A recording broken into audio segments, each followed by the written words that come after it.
Tetagoma na Volt 104.3 FM. Afam bantichi n'azụ anyị nọ na Odenigbo na Volt 104.3 FM. Otu ọ bụla o si dị right now, adịm sure na ị nọ nso.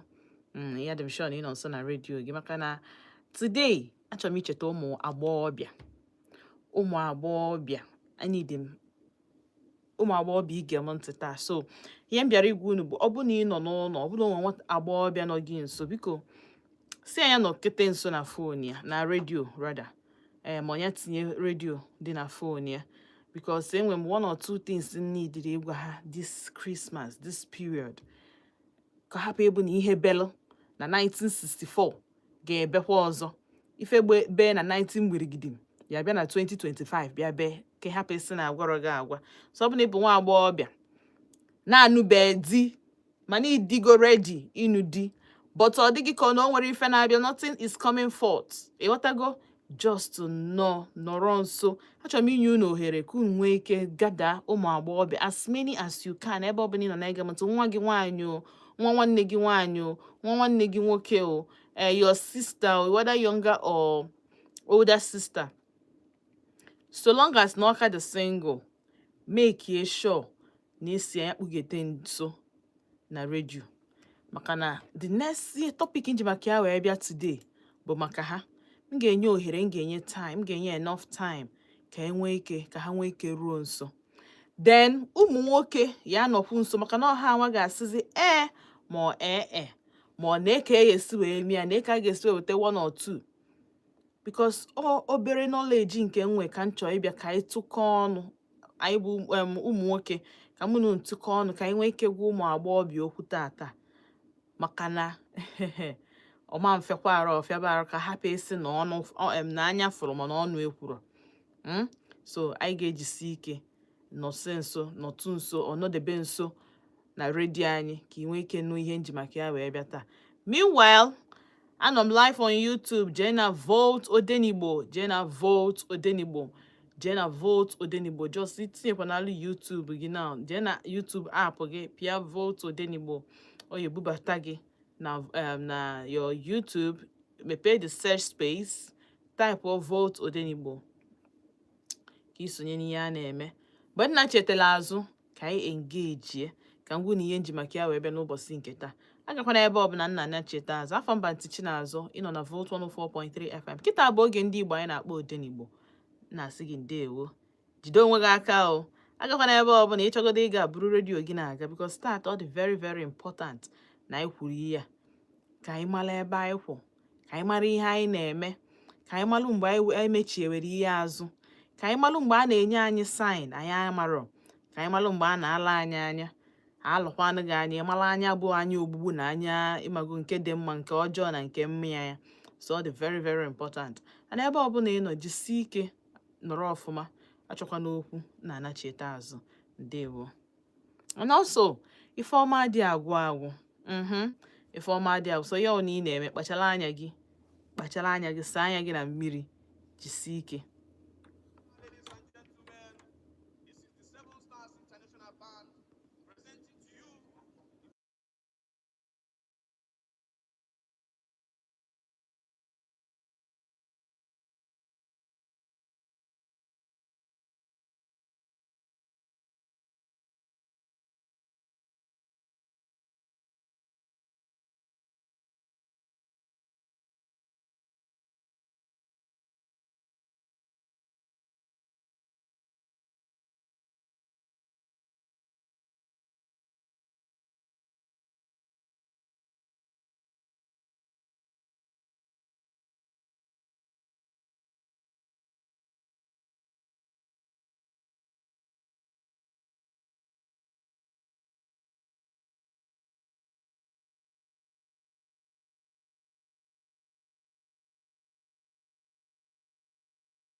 Okay, without sound. I have sound, just that I have song playing. And I don't want to have copyrights. Okay? So that's the reason why I mute, so that any sound that will give me copyright on my channel, I will avoid it. I try on copyrights. Iwe we nunu. King Face. Iwe garden. Don't be angry, but I can only come on if I'm talking on radio. I work with a radio station, so you can see it. I'm on a musical break. So I don't want to get any copyrights. You can't draw. You can't draw for letters, approvals, emails, write this, prove this, please. So thank you guys for joining Making Face. James, Kenny, well done. Keep up the great work, sister. Thank you so much. Chukuma, Brain Charles, Dalo, Oyenkem. Good evening. So now you understand, Abby. So before you persecute me, ask questions first before you bury me.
I should add network. Oriudu, Victor. I'm sorry, I'm sorry. I'm trying to sort a lot of things out. So um don't mind me. I have network. Hi, how you doing? My angel, my one and only. I love you too. Thank you so much. Please subscribe to my channel. Subscribe to my channel, please. Okay.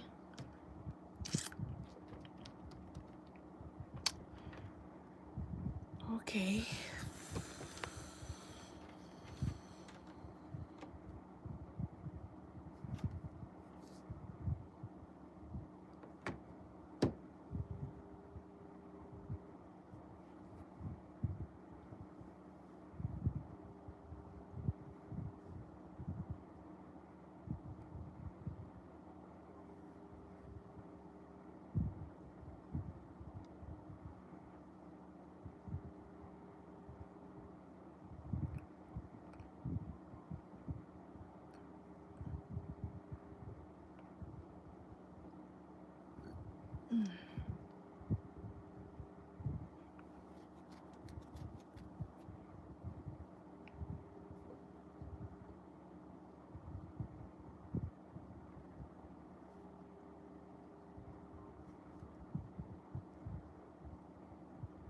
Eh,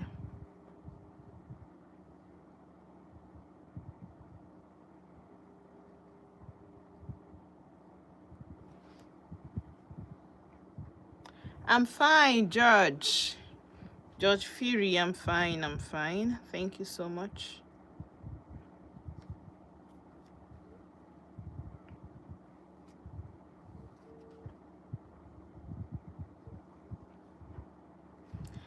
Hello, Jason. Yeah.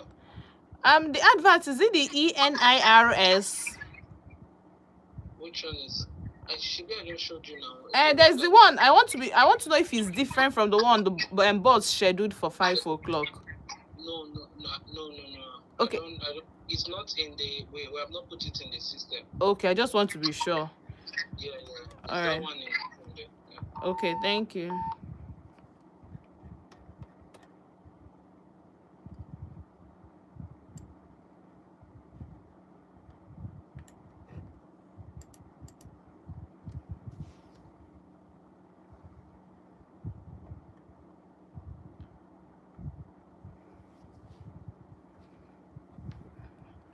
I'm fine, George. Thank you so much for asking. Thank you.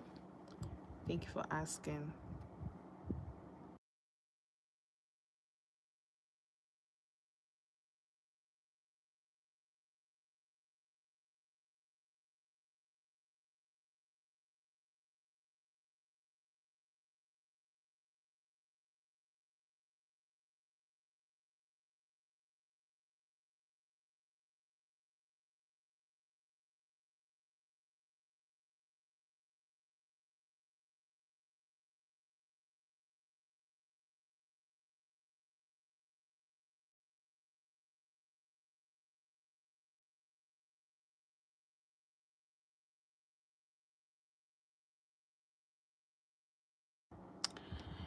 Okay, George, my program is about basically family program, relationship program, how it affects you program in my dialect, which is Igbo. Igbo is one of the ethnic groups in Nigeria. So we are so popular. You must have heard of the Igbos in Nigeria. So yes, the program is done in my dialect, Igbo. It's an Igbo program on Volt 104.3 FM. So that's about it.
carry your phone. Open Facebook. Oh, yeah, open Facebook. Or you search for Volt 104.3 FM. Abi don't know how to spell it. Abi spell it for you. VOLT 104.3 FM. That is Volt 104.3 FM. Finish. Follow us. Or you press on. Press on. Press on. Press on. Press on. Well. Thank you, don't mention. Volt 104.3 FM. Girls in my crib, 0 Snapchat, 0 Instagram. Yo, they wanna know. I need it for you. Volt 104.3 FM. Ndị Enugu, anyị nwere ezigbo ozi. Ụlọ ọrụ Enugu State Board of Internal Revenue na-enye mbelata ego pasentị 20 n'ịkwụ land use charge, tax on rental income na consolidated demand notice. Site n'ụbọchị mbụ ruo n'ụbọchị 30 n'ọnwa Disemba 2025 a bụ oge ịkwụ ụgwọ gị na nnukwu mbelata ego. Emeela ka ọ dị mfe, gaa n'ụlọ akụ ahọpụtara, ọfịs ụtụ isi ma ọ bụ jiri ụzọ ịkwụ ụgwọ n'ịntanetị akwadoro. Ọ dị ngwa, ọ dịkwa mfe. Cheta, mgbe ị kwụrụ ụtụ isi, ị na-akwalite ụzọ ka mma, ihe owuwe ọhụrụ na ọdịmma ndị Enugu niile. Enugu Steeti, anyị na-eru ugwu. Ozi a si n'ụlọ ọrụ Enugu State Board of Internal Revenue Service.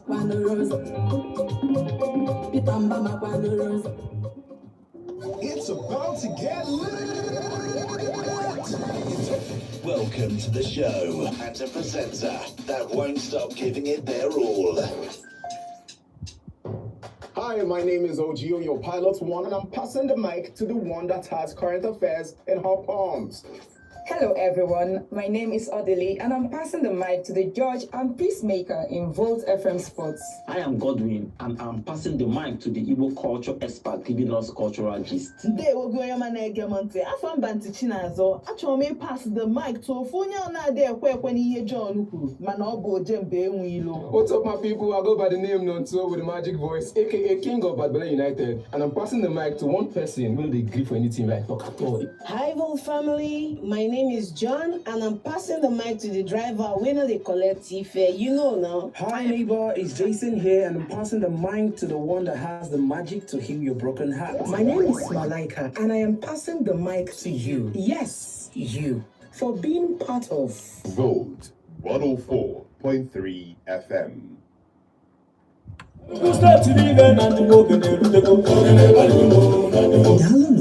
Enugu State. The Law Enlightenment Project nkọwa iwu Enugu State Lepens anyị na-ebido ya ọfụma. Bịa ka isoro na mmemme nke a pụrụ iche n'ụbọchị nke 3 n'ọnwa Disemba ma ọ na-akwụ elekere 9 ebe ọ ga-adị wee mebụna. Honorable Justice Umezurike Auditorium, High Court Enugu. Ebe a ka a ga-anọ wee gbara ya bụ isiokwu akpọrọ Ignorance of the Law is no excuse why legal awareness matters now more than ever. Nke pụtara na amaghị iwu abụrụ na iwu ama njide gị uru ọ bara inwe amamihe iwu n'ụwa nke taa. Ndị ọbịa pụrụ iche a ga-enwe na mmemme a gụnyere Honorable Dr. Kingsley Ude San, Minister for Innovation, Science and Technology, onye bụbu Attorney General nke Enugu State, Ikeazọ Akariwe San, past First President, Nigeria Bar Association, Distinguished Advocate and Public Policy Leader, His Excellency the Deputy Governor of Enugu State, Barrister Ifeanyi Osai, the Speaker, Enugu State House of Assembly, Honorable Uche Ugu, Keynote Speaker, Honorable Justice J.C. Nnamani, President, Customary Court of Appeal, Enugu State, Onyisi Ochewu, Dr. C.O.C. Egumbe, former Commissioner for Chieftaincy Matters, Enugu State, Judicial Host Bu, Honorable Chief Judge of Enugu State, Honorable Justice A.R. Ozemena, Chief Host, Enugu State Governor, Barrister Dr. Peter Mba, Co-Host, Ministry of Justice, Enugu State, Lepens Team. Nkọwa iwu, mara iwu gị.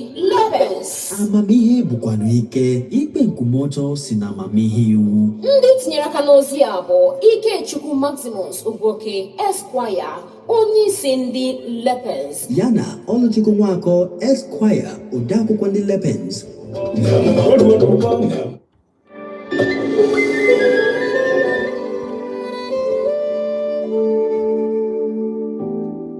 There comes a time in your life when it seems all hope is gone and you need that one person that you can trust to tell you that everything can be all right.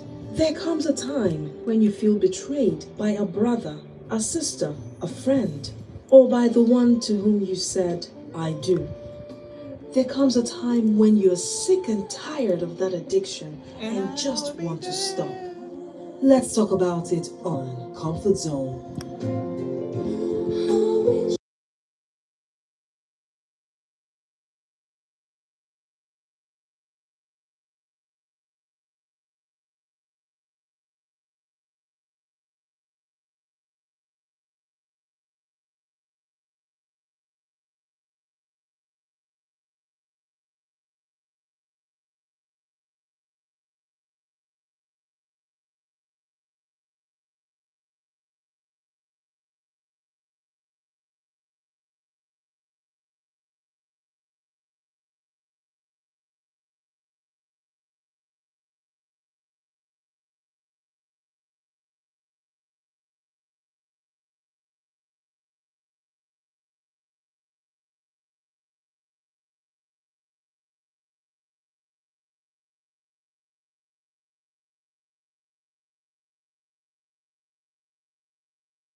aka Madam Teresa, all the way from Obagana. And I'm not ODENIGBO, Nime Vote, 104.3 FM. You go.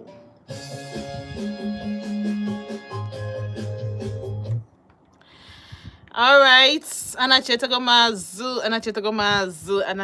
na okwe niwe na otele aka ima na ha need me zuchara afia ịghọtago nzuchalụkwa n'afia anyị wee na-emezi gịnị na wee na-afụ front ọfụma so ana m asị unu daalụ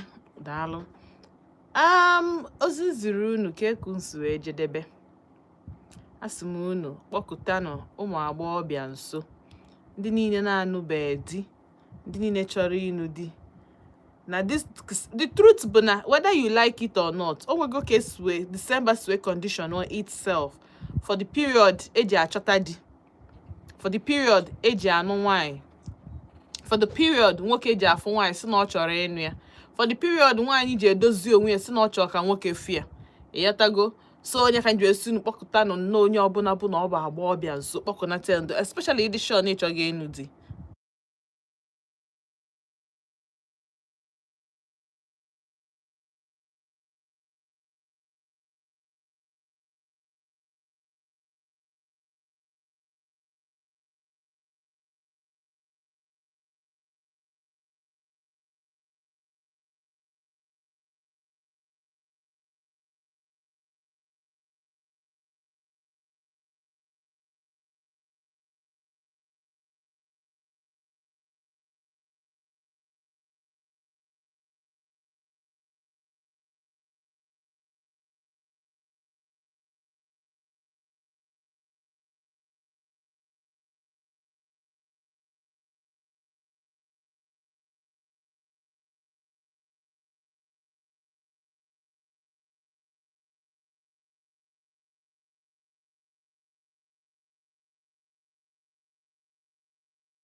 Deep down, him and he respect to this man. Deep down, him and he loyal to this man.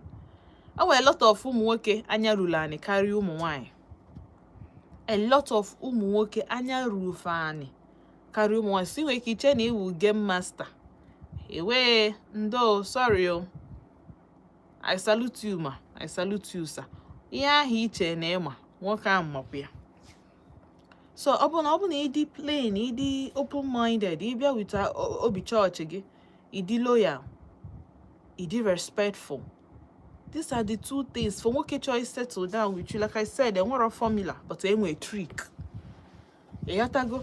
Because nwoke a nature na ihe nwoke chọọ bụ nwaanyị ga na-asọpụrụ ya. Nwaanyị ga-akwụdosie ike n'akụ, nwaanyị ga-hold down the household, ga-hold down his family. Nwaanyị na-asọpụrụ ezinụlọ ya bụkwanụ nke nwoke. Nwaanyị nwere obi nnabata.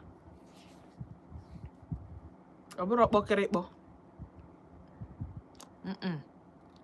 So I'm a lot of you mad these things, but to apply it bụ problem. Ọ ụmụ nwaanyị bụ na ha dị anọ wite ofu nwoke. Yara ama na onye nwa na ị na-enejele anya mana o nwere onye ọzọ.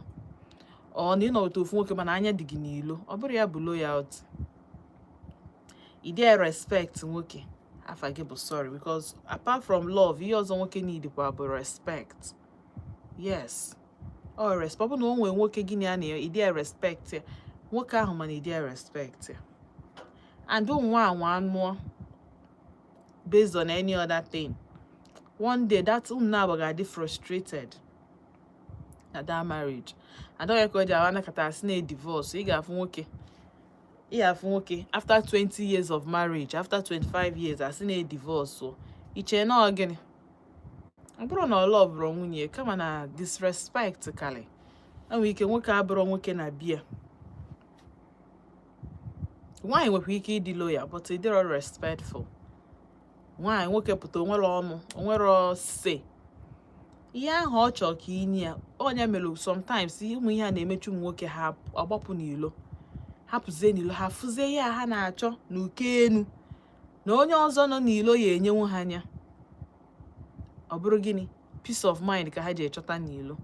Ịdị anụkwa ọgụ, ịdị ana-agịkwa. Mana o nwere some little things dịcha ka loyalty and respect ịdị enye ya nwoke. Sometimes ị nwere ike nne ya dị n'ite. Nwoke bata mgbe niile nwoke bụ ihe ji aka asa avụ onwe ya na pot. And onwe ike otu ị ga-eshiwe gwakwu di ya ji ekulu nri na pot. Ike gwụ. So anya ka njivesi ka ngwa unu tata. Ọ bụ na ịdị single.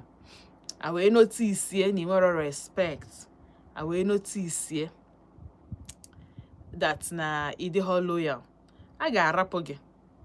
By January. Ka anyị wee na onye ahụ bụ onye si ka anyị nene. Ọ bụ na onye ji ego, I'm telling you.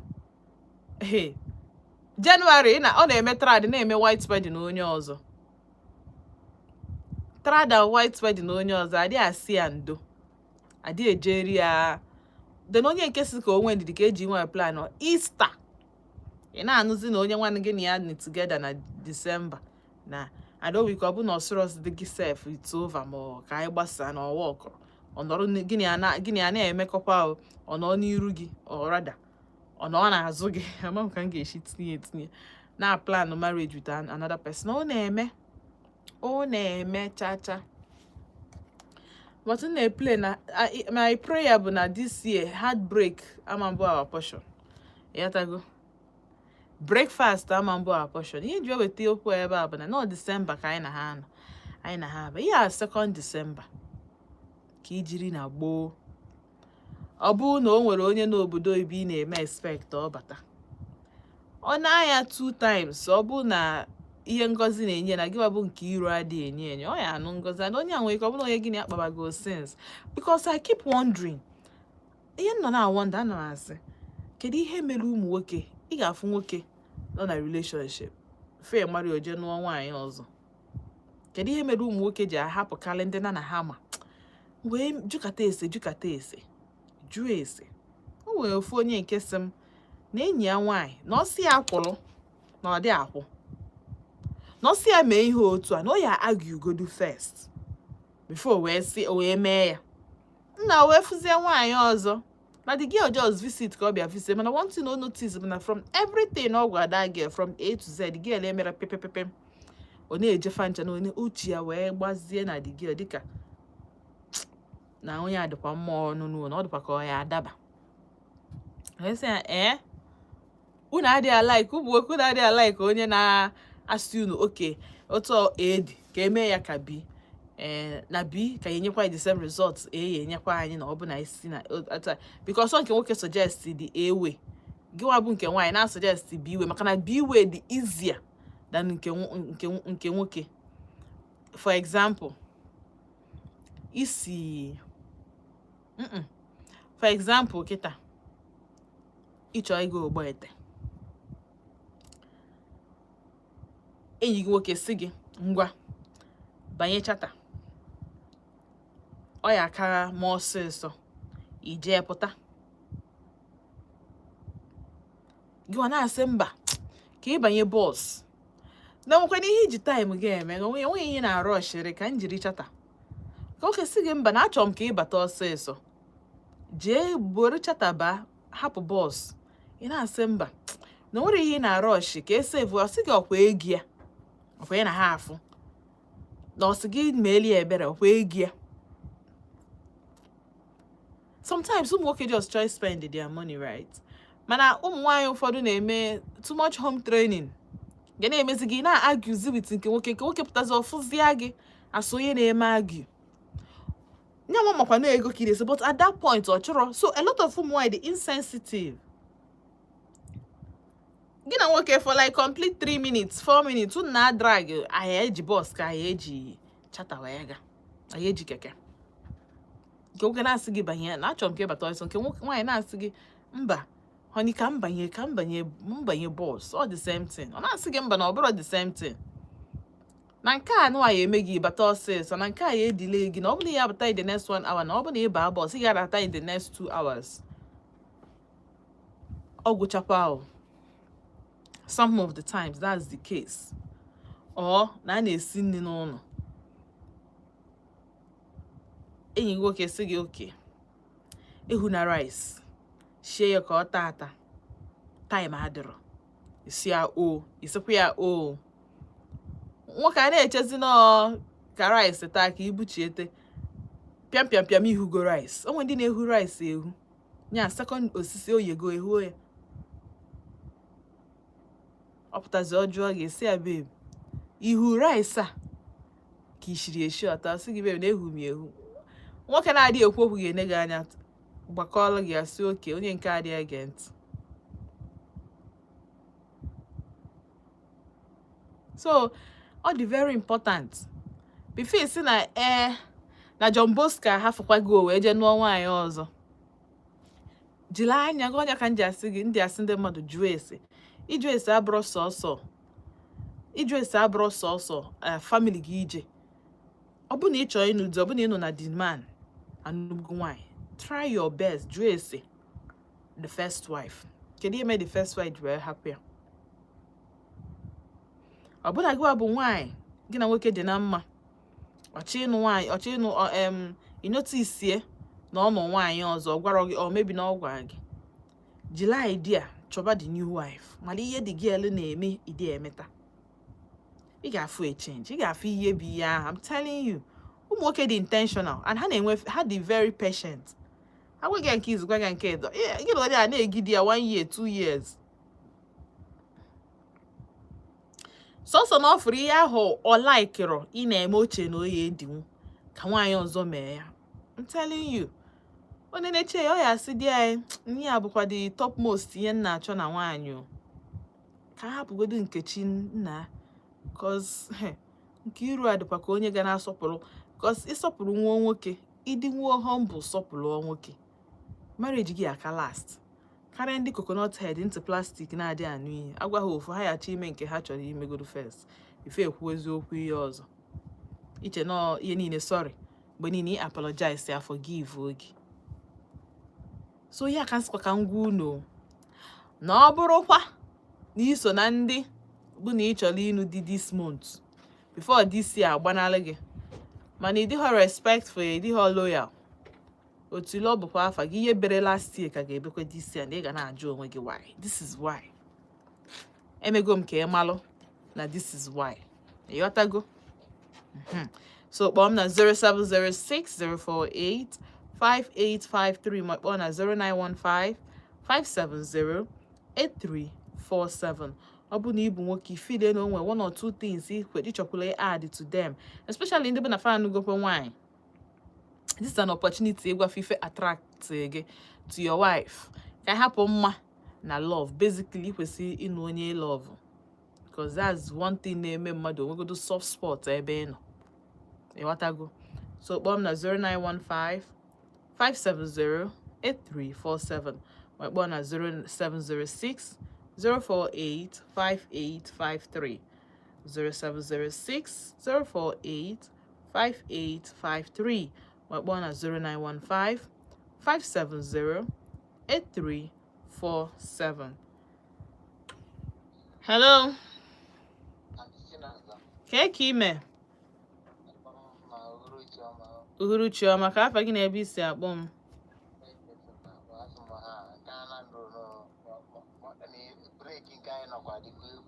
My dear, ka anyị zụchalụ n'afịa. Yes, so.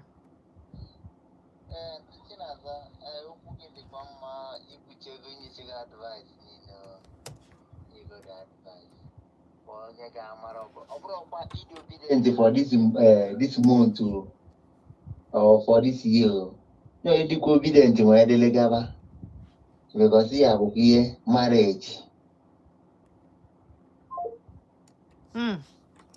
Of course, I didn't make one thing can I camouflage gel. Yeah, if one didn't fake, I got one now. You can't say.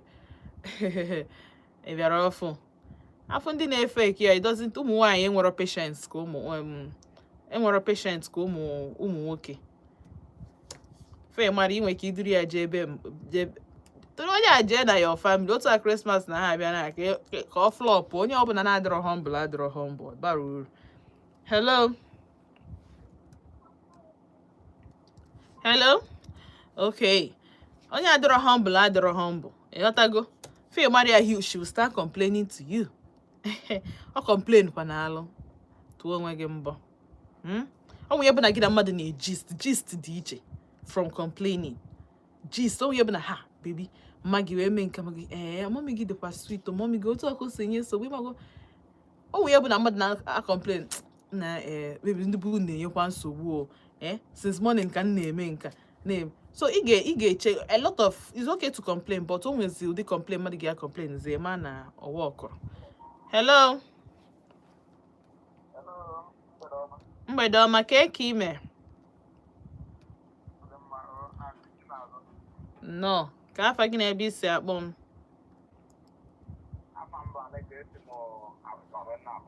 Aneke from Abakpa nnọọ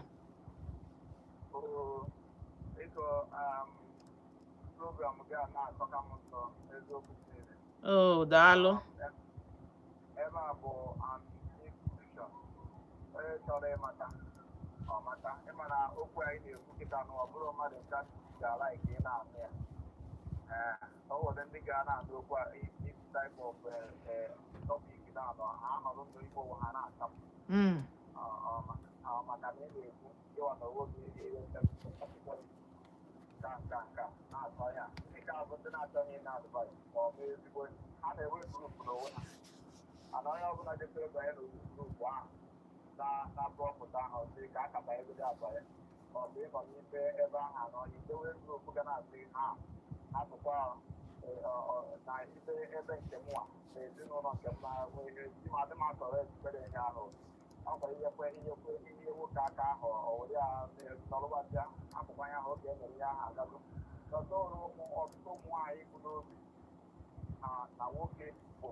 ọ bụrụ ihe a na-ekwerecha aka n'okwu kịta apụta esi ogige a na-aba ahụcha ha ya egonye gị anụ ntị gị eji gị chuzuo nke Iwere aka select na-eme ọda initiate na point and kill ihe ndị a na-erite ya asịghị oke we see next time now by omechi akpọkwa agụ ma nwanne echi akpọrọ bụ mmochi akpa ọ na-abụ na-abanye n'ezinụlọ okoro ozugbo kpamkpam so nwere onye nga laiki ka ọ banye n'ezinụlọ breki ọkpọ ajọ omume ahụ ihe nwere ike ibute mana gị ma okpụrụ otu ọ na-adị oge a na-eme friendship ka ọ na-adị na-abanye na ọgba nke ọ na-abụzi esiri ọtụtụ so ịchọ ịbanye ịmalụ n'olugo ogo nwoke ahụ as a man na Bible si nọ for that reason a man will leave his father and mother man ka ọ kpọrọ ọ bụghị a boy man nwere ike itochi ogo naanị na-afụ ya n'anya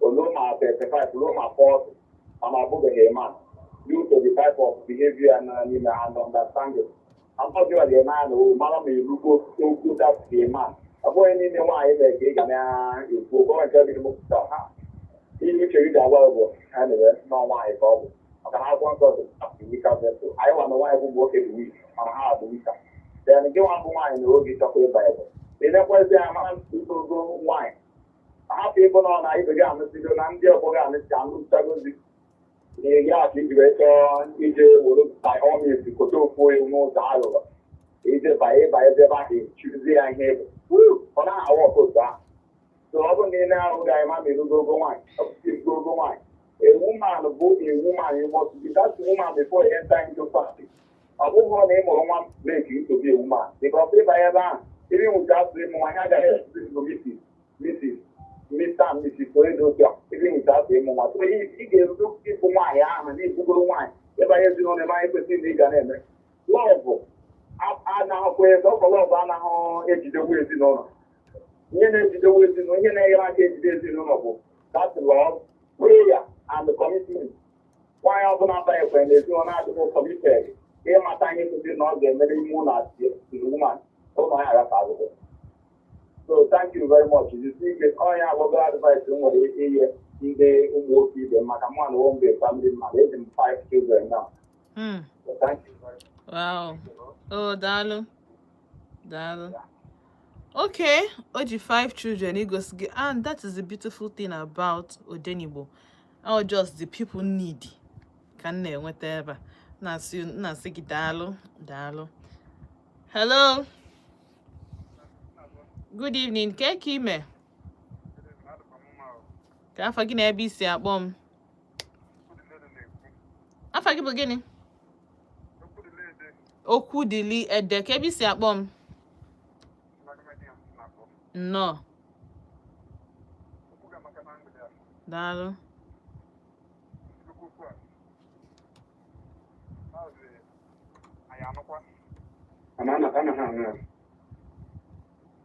So even here, but I didn't want to wine. Very good. I don't know wine. I'm okay. No, I need to be here. Or I'm wine to be carry okay. We're working to carry wine. Now, the problem, I'm not going to know. I cannot, you're going to make time now for one big but I'm working on wine. I'm going to go in Nigeria and get about her. Ọ na-abụ ụtatu ego onye anụ nọ maka na ndị ezi ọma nwata nwaanyị afọ na abụọ ya n'ubi oge aka ya ama na abụrụ ya otu esi nke nwoke kwe so ana m anye esi ndị nne na nna sa biko fa gbaa mbọ na-azụ ụmụ ha na-akụzi ụmụ ha ndị ga-enyere ha aka echi ọ ya na-adịghị ebi ozu nsogbu niile na ndụ nwe gbasa nwoke na nwaanyị like kita na nweta mma ọ nwere ya abụ pụọ mbere oge ụfọdụ ụmụ nwaanyị ụfọdụ ga-eyiri akụ na-edesi arụ ụnyaahụ ya ụfọdụ ihe na-eme na panti oyibo na-arụ eji na-arụ ụdịka ndị a kịta na-echere echiche na ha ga-ejire nwoke ọ bụkwara nwa na ụta kịta nwa na-egbokwara nwa ama nnukwu dịka nwa dị otu ahụ ọtụkwa ya ma mma nwa maka gịnị ma mmanwụ ya maka na azụ na ị na-esi na otomọdụ na amarụsiri ime arụ ya ga-atụ ya ndị na-eji suzuki ya ọmanyere aka ọ ka mma kwesịrị ịdị adịrịsị ọfụma ịdịrịsị ọfụma ideme n'anya maka na ihe niile a na-eme mgbe agbasi egwu ọ na n'ukwu antịtị na aza ekwutesigo okwu niile Dalo so. Dalo. And for ndị bụ na iche na, of course, this program abụrụ for ndị pretenders. Ndị bụ na ka anyị hold godi ka anyị nugodu di. Except na ịchọ ịba na marriage ahụ pụta. Marriage will unveil you. Imagine what unveiling. Oge ekpughe ihe iche n'ihe ekpuchi because it will try your patience. I'm telling you, ọ bụ na iburu onye ndidi. Hey. I can't join us soon. Ọ bụ na ịdịrọ humble. Just to know, forget your marriage because it will try your patience. It will try your personality. It will even question your upbringing.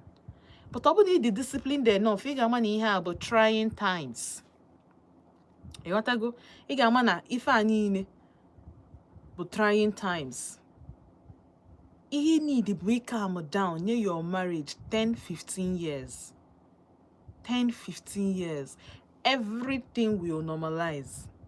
Gina dige amatachagoro onwe. But say we time you do about your husband. Don't go my wife had at home by this time. Something is wrong. Go get pick. Oh, time you do you say, oh, your chiche tell him can go te. All the go used to you. So abukwa na cholo. Ona very important. Each other build relationship or marriage. Build it on truth. Lies I say drama because each last wherever as you take enter na so you go take come out. You got to go because so you may not trust you again. May I hope for ndị bụ na ha na-enye people second chance. O nwere human beings no one na-adị enye mmadụ second chance. So as onye na-akwadokwa ịnụ di onye dị ready for husband. O nwere ndị bụ na ha enweghị enyi nwoke, ha enwere ndị onye na ya na-akpa but ya anụ di this December. This is an opportunity for you ikwu iro onwe gị. Don't pretend. Wepụta onwe gị. Ọ bụgodu na ịdị weekend ịdịrọ humble. Wepụta onwe gị si okay this period I'm ready to work on myself. Because the truth is, when you try to something to achieve, you need to outline ụzọ ị ga-esi wee gị. When you try to set your goals, live up to those goals. Oh, ihe kwesị ime as onye na-achọ ịba na dị. Ọ bụrụ just na ị nọrọ nwere ihe ịma. Aka need to aga ekpe maro. Hello. What nata radio gị? Ka afa gị na ebe isi akpọ m? Ekeseno no ganiru o. Chinaza, yeah, was advice kind of yeah. Umuna nwoke na umuna nwanyị. Nwanne abụ mpammadu na-abụ. Mpammadu ịtọ na brothers and mpammadu na-abụ because onye demu so na onye nke ịtọ. I'm telling you, and only got papa, only yeah, the most difficult people to papa were adults.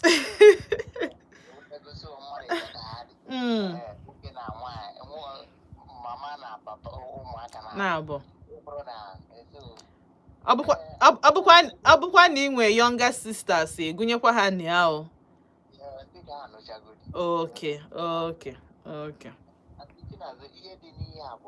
Ihe dị n'ihe marriage bụ gịnị? Everlasting. Ndidi. Ị ga-eyi akwa gịnị? Ndidi. Nwoke ibe m dịka echekwana nje anọ na-enweghị m 1 million akaụntụ ka nje nọ. Ma o nwere ihe ị na-eme.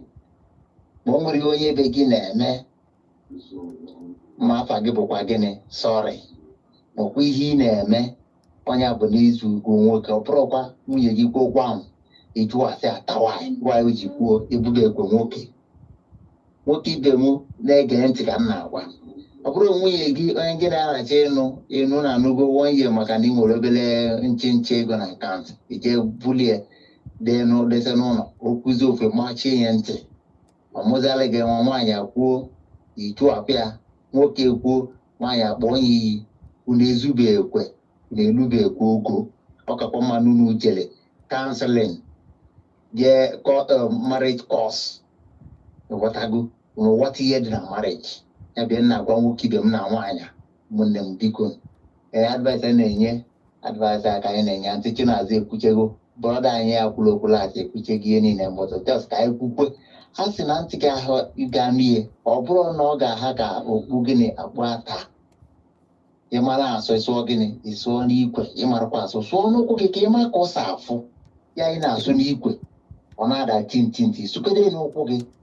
Yama kosafo. Anya bien tole kwande tole baye. Njiji. Akwa ndidi ge yi ofuma. Life unu wee dị ogologo. Daruri na nchịchịnaza. Oh, daalụ Ekesin. Daalụ. Ọhụ inu gị a, ị ga-eyi akwa ndidi. Yiri ya ka uwe. Yiri ya ka uwe. Yiri ndidi ka uwe. Yiri ya ka uwe is a very good way to start. Yiri ndidi wee yirizie gịnị? Nsọpụrụ. Wee yiri gịnị? Umeanị. Because another thing bụ inwe umeanị, inwe ịdị humble, humility. Ma nwoke ma nwaanyị. Ọ bụrụkwa sọ ụmụ nwaanyị. Ma nwoke ma nwaanyị. Ọ ndidi ga-eme gị na onye a n'ihe ị na-eme.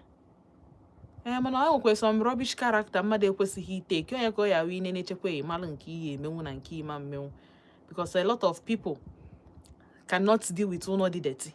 And mụ na gị mana ụlọ dị dirty bụ ọ bụrụ ihe dị mma. So gị ọ na onwe gị ma ihe dị mma. If onye na-achị correct gị, why don't you want it as much as... If you want to connect somebody chọrọ ya as much as ị chọrọ ya. As much as ị chọrọ ya, it's inwego 1 point or 2 points. In fact, unu enwego go ke ya na-akpịa headway. Unu head somewhere.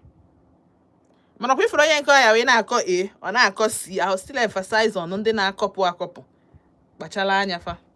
Hello? Hello?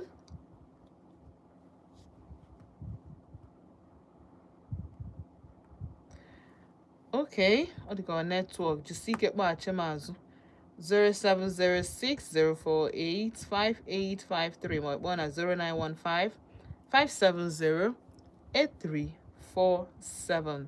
07060485853 ma ọ kpọọ na 0915-570-8347 ma ọ kpọọ na 0706-048-5853. So ka na-echekwa network ka network na-calm down ka m baa na YouTube channel anyị ndị mụ na ha nọ na YouTube.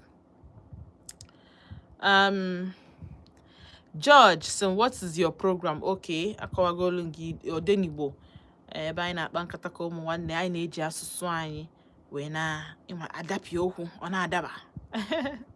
Oliver Oscar, so I love you so much, my queen. Amakwa m queen ka ebe castle m dị biko. Unu ebibe m je na my paradise, I be my palace. Away. Good evening, Auntie Chinazo. Your programs are very welcoming at all times. Your intelligence is getting it right because you know how you connect things around the corner. Bravo, good lady. Dalo so. Chukuma Brain Charles. Dalo. Emeka Christian, some lovely. Dalo. Pauline Godwin Ike. Good evening, Auntie Chinazo. Good evening, Auntie Chinazo. You are doing well in this your program. Dalo, keep it up. For a good marriage, the woman should go dumb. Why man should be blind? Away. Okay, I think this advice will be the epic advice for me. Yeah, okay, why? Ekuzi no okwu no happen again. Happen no okwu no oka. Ono hapu okwu no oka. Hapu okwu. You mean dumb. Hapu okwu ekwuzina. Nke nwaanyị nke nwoke bụ gịnị should be blind. Eleta ya lo. Ike ọbụla efu ma anya kon biko mana onye fu ihe ọjọọ nya kwukwe, especially ọbụna nwunye gị na-emegbu housemaid. Biko kwa. Ọbụna housemaid gị na ụmụ gị adịghị eme ọfụma, housemaid ụmụ gị adịghị na-ekwu ikwu okwu ụmụaka ya emebi. Klinsman, some well done watching from Sweden. Oh, well done Klinsman. Thank you for joining us. Amarom na Igbo. Amarom na Igbo because picture na afụ here. Amarom na anụkwa ife anyị na-ekwu mana otu ọbụla o si na dị. Are you Igbo or not? Where are you from? Alright, so jisinike na-follow anyị na Odenigbo, vote Odenigbo na YouTube. Meanwhile, ina on air na radio 104.3 FM na Sigidal. What? I'm from Imo State or Haji. Wow. Coincidentally. Okay, so Klinsman Dalo. Wow, Onyibo from Sweden. Thank you for joining me all the way from Sweden. I'm connected somehow to Guta, so I see from the same place. But can I help you out for another day? Okay, so time I in a fame warapo. off on oberoge. Just then we have more 5 minutes before I round up the show. I'm no network na money, but I'm sure no network because the last person I'm off your tupu line ya call to. So na still no dalo. Keep trying. Kaimana ikaye when we ke with a 1 or 2 calls to Pompiachi for the day. Born at 0706 048 5853. Born at 0915 570 8347. Biko Abuna they subscribe to my YouTube channel because subscribe to YouTube channel line Vote Odenigbo. Subscribe, follow, engage. You want to go anytime but our live. See your notification on so that better live. A full send your notification and no live. You can easily join because see when you can ask okay, I'm need get your so the essence for notification is get notify you upon time adoro. Upon maybe it busy each or they carry the way. Time will tell you, the notification will tell you to join in. Yatago. So na sunu dal Emeka Christian, Pauline Godwin Ike, Klinsman, Brain Charles Chukuma, Oliver Oscar, George Fury, Oriudu Victor, Amy King, King Face, Chukuma, okay, James Kennedy. Na sunu dal kuswe no yele meba kanga bia nanje debe no bosinketa. Sunu dal. Ụmụ nwoke like ụmụ nwanyị dị respectful, humble, and loyal. Emphasis on loyal because he gets why. When you're loyal, when a lot of things you get avoid, especially open at the thing that they are conye about nke nwoke. Nke nwoke gini ya na-emekọ. So mmas you no biko. Ejikwa na mgbe na-ene akara kama na ga bro fi maro na makwado tego fe no why inudi rather maro. So yes, in as much as na uchu ngana ase onye anube, knowledge is not by eyata or by ihe pikite along the line people he meet to go ebe ije go and he decide here to leave the messenger out of your wahala face here the message. There is a lot of sense, even in the nonsense each and on there is a lot of sense. Pick the sense, move on with it. Jiria we na aga. Actually December, January by January I na some set kwa card. For actually good news. Yen chori inu no Odenigbo na January bu good news. A lot of things they may go na Nigeria. A lot of things are still happening in this December. Menepera ini ne bugene ko be na this December ko happy sign ba na January. Oya kan bido n'oge ta now bido n'oge we na ahamia we na akoya we na ekwu ya onye nwelo ntị no ka ọ dị na echi ka ọ bụrụ bọsọ ọzọ mụ na unu ga-anọ na Volt 104.3 FM. Afa mba ntị Chinazọ ebe anyị na-akpa nkata ka ụmụ nwanne wite asụsụ anyị wetuo n'obi wee gbaribe ya bụ okwu ka o nwee ike make sense. Eyotago ebe ka anyị na-akpọ onwe anyị our brother's keeper. Ebe ka anyị na-ajụ onwe anyị kedu ihe anyị ji anyị ejikwa ọfụma maka na ịma na asị anyị jide ka iji ma na ị na-eme ọfụma. Onye mara asụ sụọ n'ikwu, onye amaghị asụ sụọ naanị. Oriri amụ ebune ji ibi ụgwọ agbacha ọsọ agụọ mile. Oriri akpụ ebune ji ibi ụgwọ ka agbacha ọsọ agụọ mile. Ihe asaa n'anya nọ na-akụ mmiri ka ụfụfụ baa gị anya. Ndewonu. Udeze Pascaline, I just subscribed now. Well done. Thank you so much, Udeze. Don't worry, very soon I monetize their cool so that people can name 1 or 2 things from there. Thank you so much. I've been very grateful. Nasuno Dalo coordination.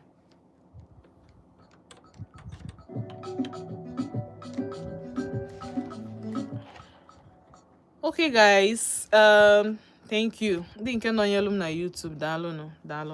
Cobra echi niile coordinate. Cobra was also mungano.